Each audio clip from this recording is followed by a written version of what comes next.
talk about change for a moment.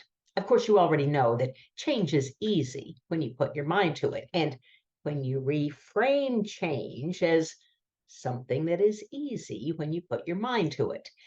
But how does change actually happen? You have to have desire and leverage.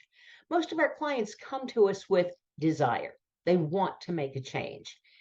It's our job to discover the leverage that will make that easy and keep the momentum going. The reason I say you have to have leverage is desire to change is easy. Think about sloth for a moment. A sloth is just going to hang there and watch the world go by until it gets hungry.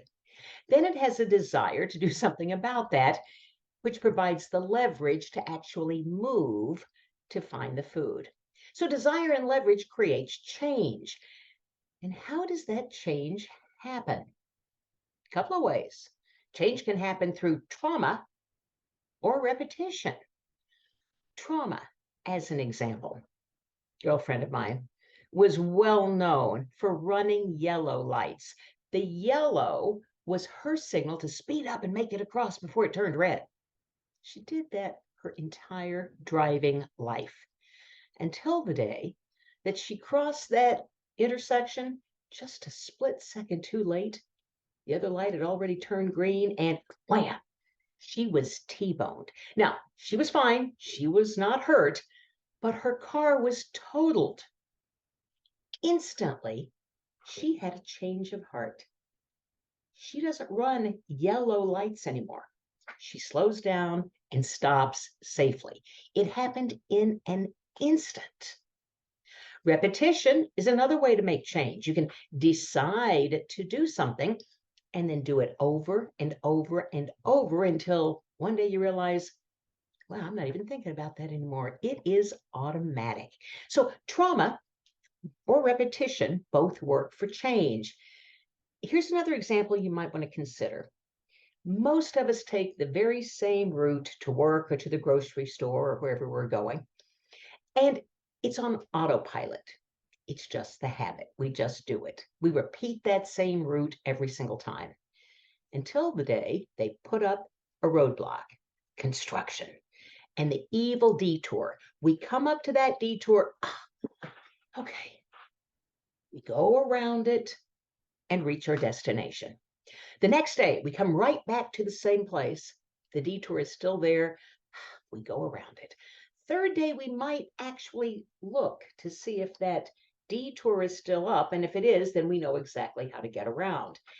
Interestingly, if during that detour time, you suddenly discover that this new route is faster, has fewer stoplights, less traffic, that instantly becomes your new route and becomes your new habit. The detour is an effective metaphor for what happens with change. One of the things we want to do is put up a roadblock so that you're going down the well-traveled road and all of a sudden there's a roadblock, which forces the neural pathways to look for something different. And then when the change works better for you, that's easy to continue, to repeat until it's automatic. Which brings me to rumination.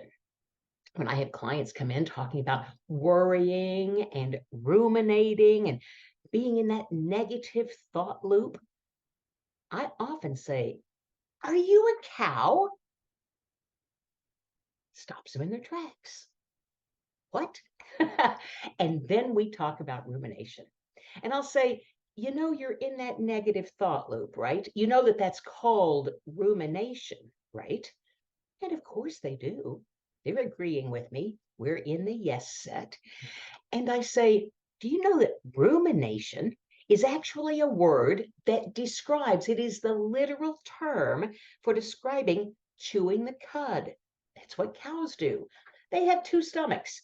They eat something, they swallow it down, turns to cud, they throw it up and chew on it a while longer, and then swallow it back down into their second stomach to finish digestion. Ew, chewing regurgitated food, which is what you do when you ruminate. Those thought patterns are just coming up to be chewed on a while longer and swallowed back down. So when I ask that question, are you a cow? It stops that in its tracks. And when my clients resonate with that, they can start using that metaphor when they're ruminating. It happens like magic. They'll find themselves in that negative thought loop. Remember that stupid picture of the cow